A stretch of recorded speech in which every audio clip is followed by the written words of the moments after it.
We are back in Proverbs looking at the principles of wisdom given to us throughout this book. And as I mentioned last week, we're going to be looking today again at the subject of authority, though today from the opposite standpoint.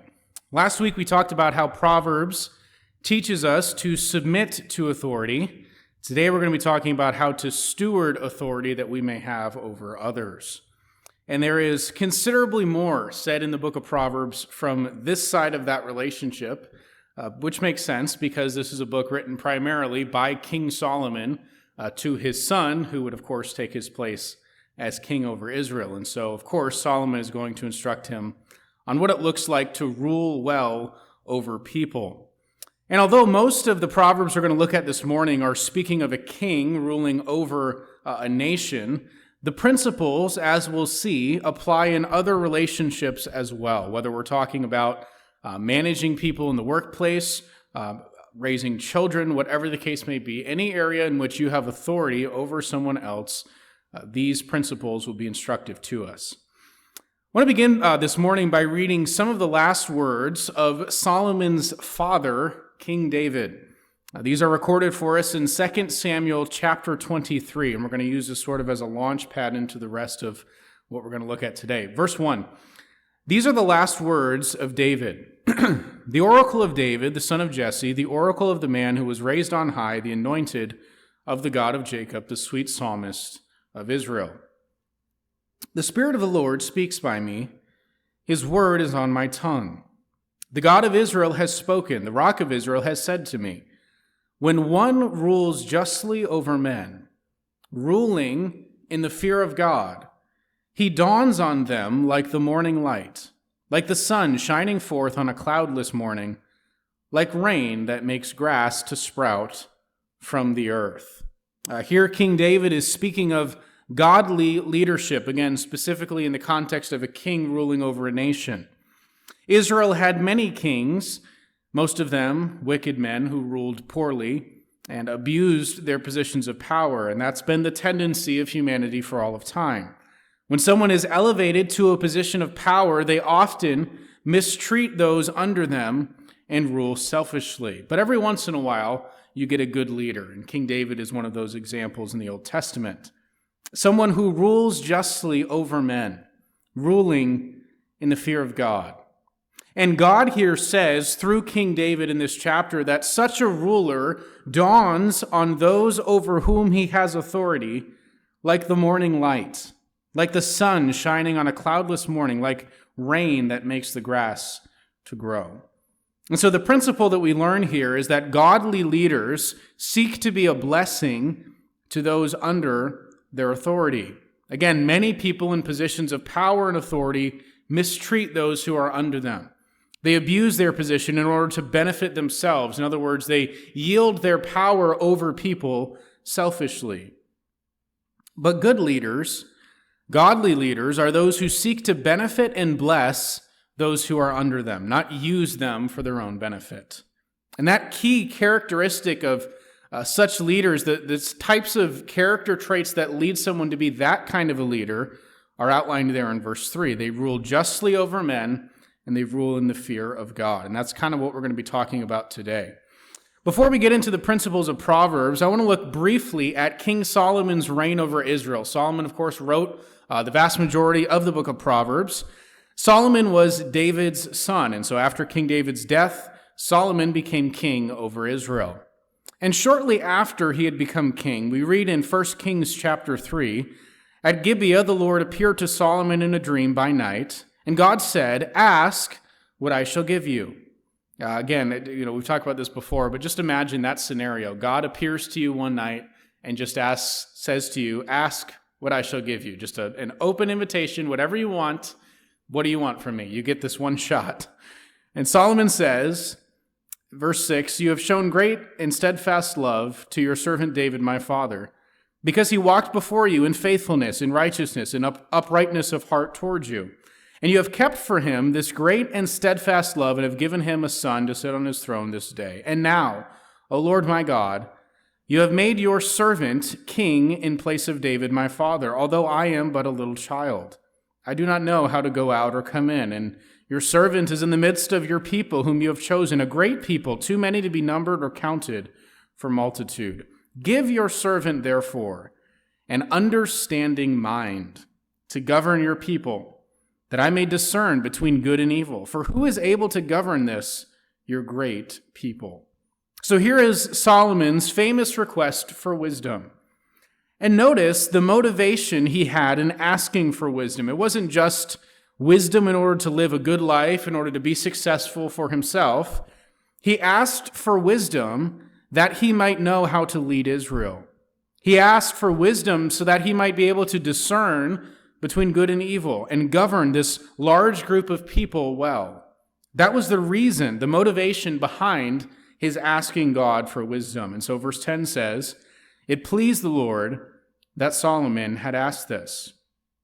And no wonder it did, because Solomon's request was completely unselfish. He wasn't asking, like many of us would, for riches or a long, healthy life or something for ourselves. He was concerned with those that he was tasked to lead. And so right at the start, he's beginning to be the kind of leader that King David spoke of, someone who seeks to bless those under his authority. And notice also that Solomon's request was for wisdom to discern between good and evil. And that's the second principle we can learn from these passages, that becoming a godly leader begins with a sincere desire to lead justly. Solomon didn't just want success as a king, however you might measure that. He didn't just want his reign to increase and his nation to conquer other nations. He didn't ask to become the most powerful king ever. No, Solomon wanted to rule justly, rightly. He wanted to know the right decisions to make. And so he asked God for wisdom so that he could discern between good and evil and lead these people well. And God was pleased with this request. And so verse 11, God says to him, "Because you've asked this and have not asked for yourself long life or riches or the life of your enemies, but you have asked for yourself understanding to discern what is right, behold, I now do according to your word. Behold, I give you a wise and discerning mind, so that none like you has ever been before you, and none like you shall arise after you. I will give you also what you have not asked, both riches and honor, so that no other king shall compare with you all your days. And if you walk in my ways, keeping my statutes and my commandments as your father David walked, then I will lengthen your days." As you keep reading in 1 Kings, you see examples of Solomon's wisdom at work. Here's one famous example of this sort of thing. 1 Kings chapter 3, verse 16, "Then 2 prostitutes came to the king and stood before him. The one woman said, 'O my lord, this woman and I live in the same house, and I gave birth to a child when she was in the house. On the 3rd day after I gave birth, this woman also gave birth.'" So you got 2 women, gave birth to 2 children. We were alone. There was no one else with us in the house. Only we 2 were in the house. "This woman's son died in the night because she lay on him. And she arose at midnight and took my son from beside me while your servant slept, and she laid him at her breast, and laid her dead son at my breast. When I rose in the morning to nurse my child, behold, he was dead. But when I looked at him closely in the morning, behold, he was not the child that I had borne.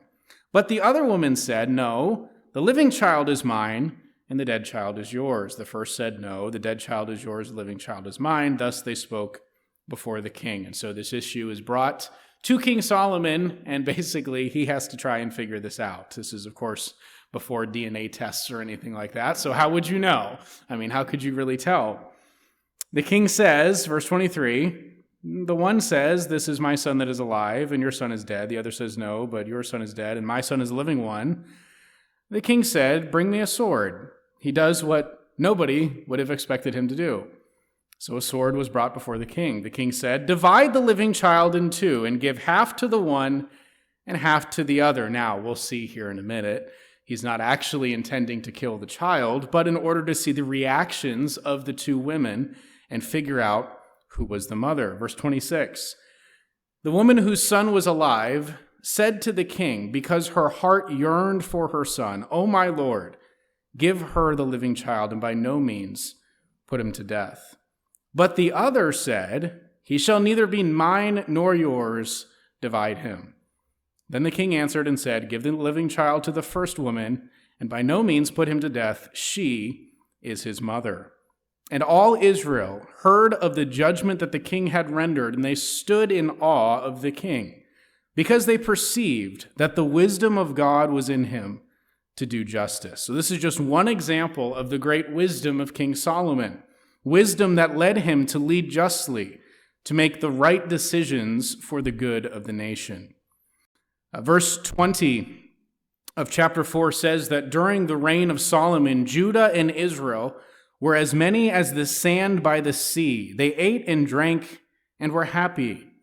Solomon ruled over all the kingdoms from the Euphrates to the land of the Philistines and to the border of Egypt. They brought tribute and served Solomon all the days of his life. Solomon's provision for one day was 30 cores of fine flour, 60 cores of meal, 10 fat oxen, 20 pasture-fed cattle, 100 sheep, besides deer, gazelles, roebucks, and fattened fowl. For he had dominion over all the region west of the Euphrates, from Tishba to Gaza, over all the kings west of the Euphrates, and he had peace on all sides around him. And Judah and Israel lived in safety, from Dan even to Beersheba, every man under his vine and under his fig tree, all the days of Solomon. So the reign of King Solomon was characterized by peace and prosperity for all the people of Israel and Judah, and even for the surrounding nations. He was able to establish trade agreements between nations, and peace flourished. This became the height of Israel's wealth as a nation. We would say in today's vernacular, GDP was off the charts. It was during Solomon's reign that the magnificent temple in Jerusalem was built. And verse 29 continues, "God gave Solomon wisdom and understanding beyond measure, and breadth of mind like the sand on the seashore, so that Solomon's wisdom surpassed the wisdom of all the people of the east and all the people of Egypt. He was wiser than all other men, wiser than Ethan the Ezrahite and Heman, Calcol, Darda, the sons of Mahal, and his fame was in all the surrounding nations. He also spoke 3,000 proverbs, and his songs were 1,005. He spoke of trees, from the cedar that is in Lebanon to the hyssop that grows out of the wall. He spoke of also of beasts, of birds, of reptiles, and of fish. And all people of all nations came to hear the wisdom of Solomon, and from all the kings of the earth who had heard of his wisdom." One such person who came to hear the wisdom of Solomon was the Queen of Sheba. She was a queen that was somewhat skeptical of Solomon. These passages make clear his fame was spreading as Israel was prospering and flourishing, and everybody was hearing about this wise king in Israel who was leading the nation so well. And she was a bit skeptical, and so she decided to come and investigate, kind of see what was going on, see what the Solomon guy was all about. Chapter 10, verse 1 says, "When the Queen of Sheba heard of the fame of Solomon concerning the name of the Lord, she came to test him with hard questions." So she had a few things that she thought might stump this supposedly wise man. Verse 2, "She came to Jerusalem with a very great retinue and with camels bearing spices, very much gold and precious stones. And when she came to Solomon, she told him all that was on her mind. And Solomon answered all her questions. There was nothing hidden from the king that he could not explain to her. When the Queen of Sheba had seen all the wisdom of Solomon, and the house that he had built, the food of his table, the seating of the officials, the attendance of his servants, their clothing, his cupbearers, and his burnt offerings that he offered at the house of the Lord, there was no more breath in her. And she said to the king, 'The report was true that I heard in my own land of your words and of your wisdom. But I did not believe the reports until I came, and my own eyes had seen it. And behold, the half was not told me. Your wisdom and prosperity surpass the report that I heard. Happy are your men. Happy are your servants who continually stand before you and hear your wisdom. Blessed be the Lord your God, who has delighted in you and sets you on the throne of Israel. Because the Lord loved Israel forever, he has made you king, that you may execute justice and righteousness." So from all of these passages, then, we can learn from the life of Solomon that leading well, exercising authority in a wise and God-honoring way, is a blessing to those under such leadership. And ultimately, that portrayal of wise leadership should be in the back of our minds as we're considering our own positions of authority over others. Do we use positions of authority to benefit ourselves, or do we seek to bless those that we lead? Good leaders are those who seek the good of those under their authority. They don't use and abuse them for their own selfish gain. And one of the best examples of this in the Old Testament is King Solomon. You notice there in verse 8 that the Queen of Sheba not only talks about the great wisdom that Solomon had, the prosperity of the nation, but she says, happy are your men, happy are your servants, the people that are benefiting from your great leadership. So Solomon had asked God for wisdom, primarily to help him lead the nation of Israel well, so he would know how to steward the authority that he had been given as king.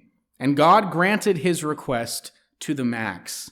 He gave Solomon more wisdom than any who had ever lived. And then Solomon, as we read in just one of those passages a minute ago, he wrote Proverbs so that this wisdom that he had could be passed down to future generations. And so now as we turn to the book of Proverbs, we're going to hear some of this wisdom on the subject of stewarding authority. What does it look like to lead people well?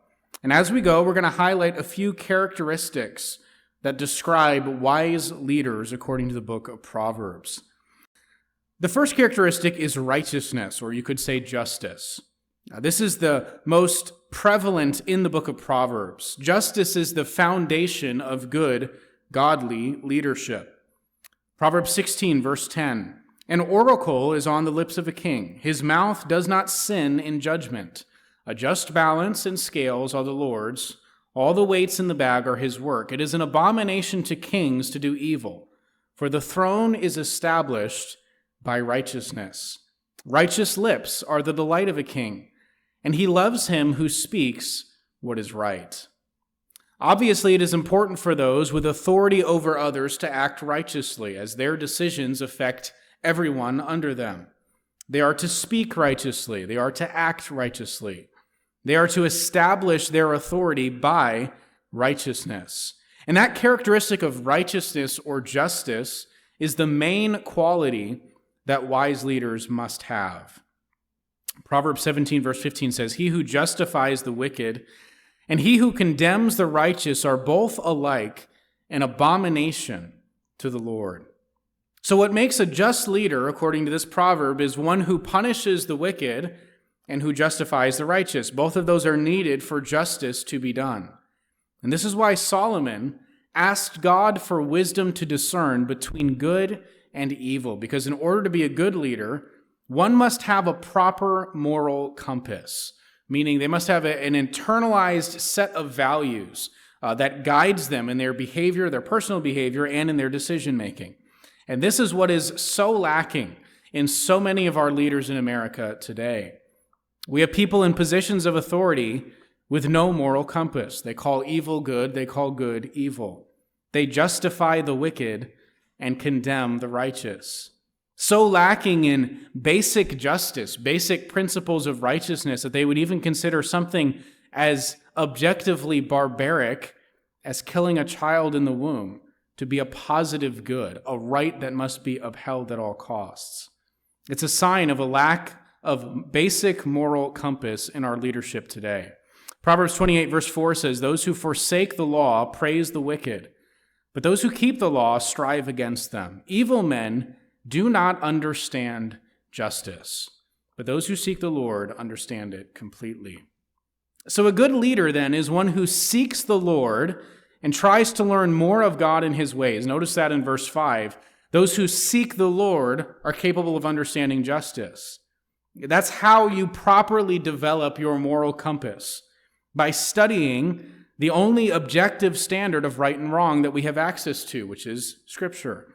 As you grow in your knowledge of God and his word to us, you will better understand what good and evil are. You'll be able to discern and thus be better equipped to act with righteousness. This is why it was always very important for the kings in Israel to study the law of God. You might think that, the Scripture would be really important for the priests, for the Bible teachers. They need to study Scripture thoroughly, but God made it a high priority for kings as well. Because only as you know God and his commands can you rightly lead and make decisions. Righteousness and justice comes from knowing God and his ways. And so to the kings of Israel, God said in Deuteronomy 17, when he sits on the throne of his kingdom, he shall write for himself in a book a copy of this law approved by the Levitical priests. So God is saying when someone becomes a king in Israel, they're supposed to write out for themselves a copy of the entire book of Deuteronomy. 34 chapters that were God's kind of summary of instructions for the nation of Israel. And each king was to write out a copy of the book for himself. Verse 19, it shall be with him, and he shall read it all the days of his life, that he may learn to fear the Lord his God by keeping all the words of this law and these statutes and doing them. This is how you learn to lead with righteousness, by reading Scripture and thus learning to fear the Lord and keep his commands. Proverbs 29 says, when the righteous increase, the people rejoice, but when the wicked rule, the people groan. And then verse 4 of the same chapter, by justice a king builds up the land, but he who exacts gifts tears it down. So the first quality needed in those who have authority over others is righteousness or justice. When such people are in power, the land is built up. It's a blessing on all who are under their authority. But when the wicked rule, everyone suffers as a result. Now, all of what follows in Proverbs really flows out of that primary characteristic of righteousness. There are more specific applications of that, but these will kind of overlap with it. The next characteristic highlighted in Proverbs for those in leadership is truthfulness. Proverbs 17 verse 7 says, fine speech is not becoming to a fool, still less is false speech to a prince. It is unbecoming of someone in leadership, here speaking of a prince, to speak something that is false. And again, we've experienced this a lot in America lately. Distrust in our government leaders is at an all-time high because they've been found to be lying about a whole host of issues. And this isn't just a Democrat issue, it isn't just a Republican issue, it's pretty much across the board. This was really apparent to me back in 2020 during the presidential debates. Trump would say something, Biden would say that he was lying. Biden would say something, Trump would say that he was lying. And then the fact checkers would say that both of them were lying. And then later people would fact check the fact checkers and they found out they weren't even telling the whole truth. It's just a pervasive problem throughout our country. People in positions of power and authority whose words cannot be trusted. They twist facts to make themselves look good and their opponents look bad. They cover up any evidence of their personal corruption. You just can't trust what our governing authorities today say. And that's a real shame. It's a blight on us as a society that such people, frankly, keep getting elected after they've proven themselves to be dishonest. Honesty, truthfulness in leaders invites credibility. It causes those under their authority to trust them. Proverbs 29, verse 12, if a ruler listens to falsehood, all his officials will be wicked. So truthfulness, justice, these are the foundation of wise, godly leadership. Next, good leadership is characterized by objectivity or fairness, meaning they don't show partiality towards some people. Here are a few Proverbs, there's many in the book of Proverbs about this issue of partiality and judgment. Proverbs 18, verse 5 says, it is not good to be partial to the wicked or to deprive the righteous of justice. Over in chapter 24, we read, these also are sayings of the wise, partiality in judging is not good. Now, when we're talking about partiality, the Hebrew terms here are really helpful. The word partiality in the verse we just read is a translation of two words from the underlying Greek texts. One of those words is a verb, meaning to recognize or to pay attention to. The other is a noun, and it's the word for face. So you put the two together, it sort of forms a compound idea to recognize someone's face. Partiality in judging is when you pay attention to someone's face. So picture a courtroom where two people are bringing a dispute before a judge. Partiality would be a problem if one of the two people was known by the judge if he recognized their face, either because they were a friend or because they were an enemy. In either case, his prior knowledge and history with that person may taint how he judges over this issue. So being impartial, being objective and fair as a leader means not paying attention to faces. This is recognized in our personification of justice. I'm sure we've all seen this image before. You'll see this outside of courthouses often.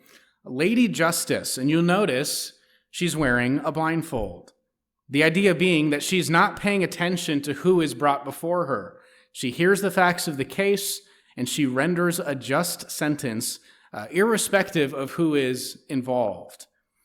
In the ancient world, as it is today, this was often a problem when dealing with people of differing economic statuses. In today's judicial system, often, unfortunately, your wealth determines how good of a lawyer you can afford, which then determines the outcome of your trial. And so the rich end up getting away with things that the poor never would, and this has always been the case. In ancient times, it was a bit more obvious. The rich would often just pay a bribe to the judge and get away with their crimes that way.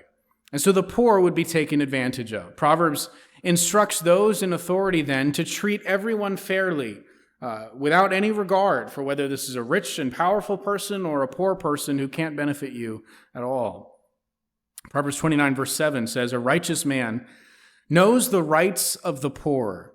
A wicked man does not understand such knowledge." Proverbs 31 verse 8, "Open your mouth for the mute, for the rights of all who are destitute. Open your mouth, judge righteously, defend the rights of the poor and needy." And then chapter 29 again, "If a king faithfully judges the poor, his throne will be established forever." Good leaders will stand up for those who are despised, those who are being mistreated.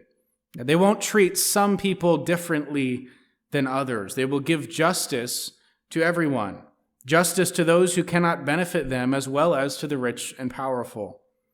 Wise leaders who fear the Lord seek to be objective and fair to all those under their authority, not playing favorites. And as I mentioned earlier, these characteristics apply to other forms of leadership and authority as well. Proverbs, again, is most concerned with kings or government leaders. That's, a king writing to his son who would be a king. Of course, we would expect that.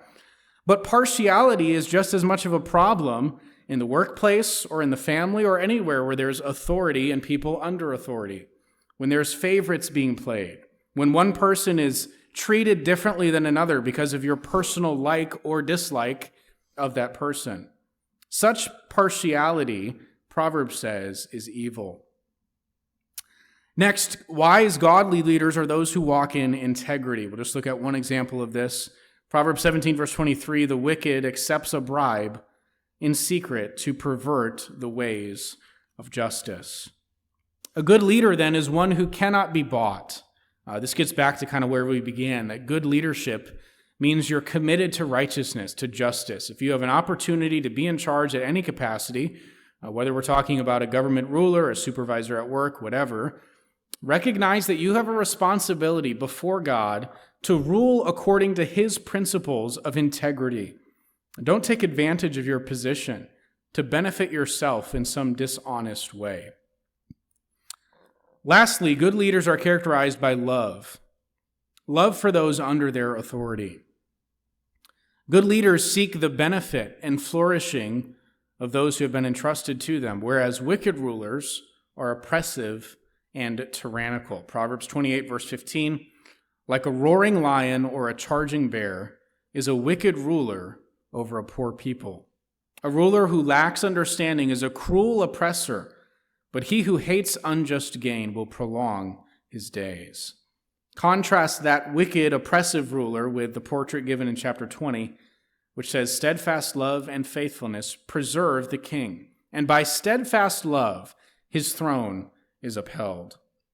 Wise and godly leaders have concern for those that they are called to lead. They are seeking their benefit rather than using them and abusing them for their own benefit. Now, having looked at all of these principles for those in authority, perhaps at this point you're feeling like, none of the sermon really applies to me. Maybe you're not a parent, you don't have kids. Maybe you're not a manager or supervisor at work. You're probably not a king, and so you might be thinking, this doesn't really have anything to do with me.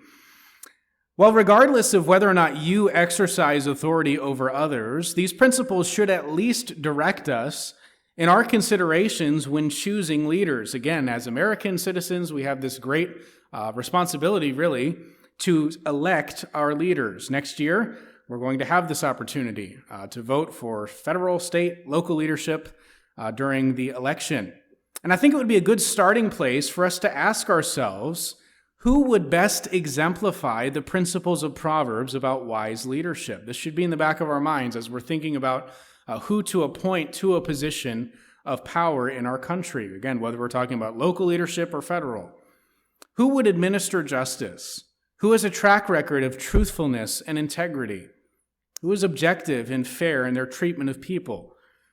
Who displays love and concern for those under their authority rather than being tyrannical or oppressive? These sort of baseline principles should guide Christians in choosing our leaders, because we know that when people like this are in authority, it is a blessing to the people. It's like the sunrise in the morning, like rain on the grass. It's life-giving when such people are elevated to positions of authority. Here's a good kind of summary for the kinds of leaders we ought to look for. Exodus 18, verse 21, "Moreover, look for able men from all the people, men who fear God, who are trustworthy, and hate a bribe, and place such men over the people." You'll notice one foundational concept in so many of the passages we've looked at today is fearing God. Wisdom in leadership, as with all true wisdom, begins with fearing the Lord. King David said in the passage we started with that those who rule justly over men in the fear of God are a blessing to the people. And here again, Moses in Exodus 18 is being instructed to select God-fearing men to help him lead Israel. Only when you see yourself under God's authority can you be a good authority to those under you. This is the beginning of wisdom, being most concerned with what God thinks about how I'm leading. That will help me not to be partial towards some. That will help me not to lack integrity. The fear of the Lord will guide me to resist the urge to do whatever is popular with the people, regardless of whether it's right. Fearing the Lord is the starting place for good, wise leadership.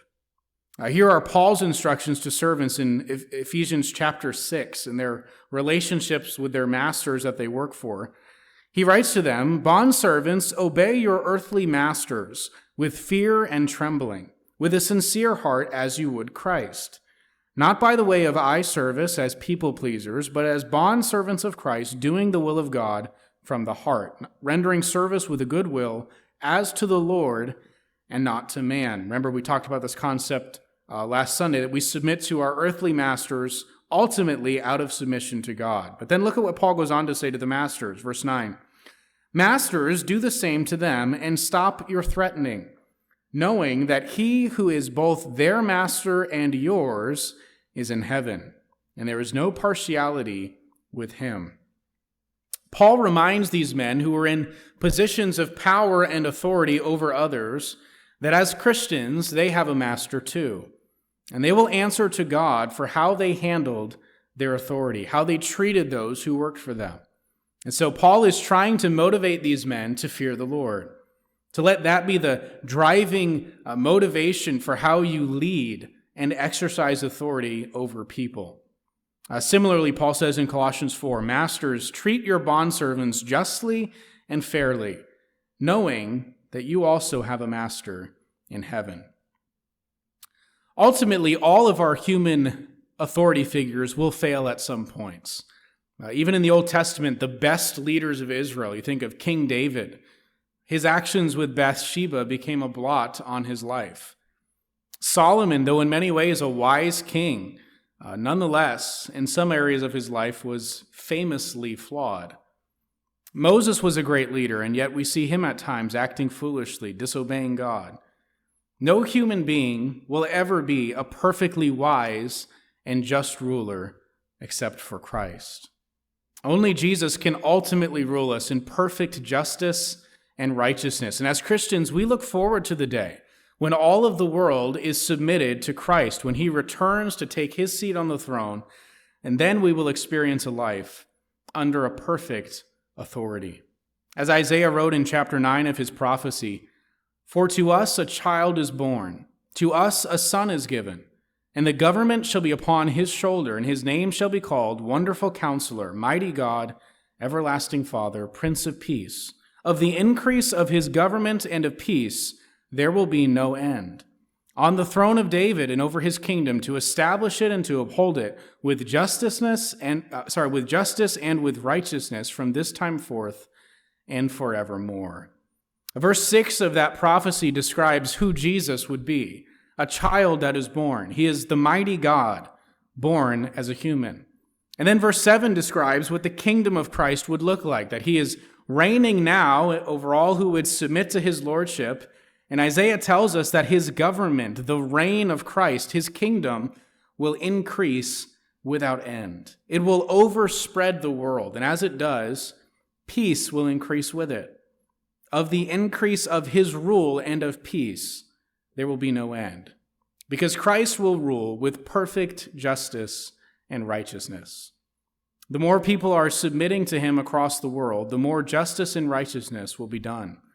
And one day we believe that his kingdom will fully come. His will be done on earth as it is in heaven. And to that end we pray, and we long for the day when all the world is ruled by Christ. Let's pray together.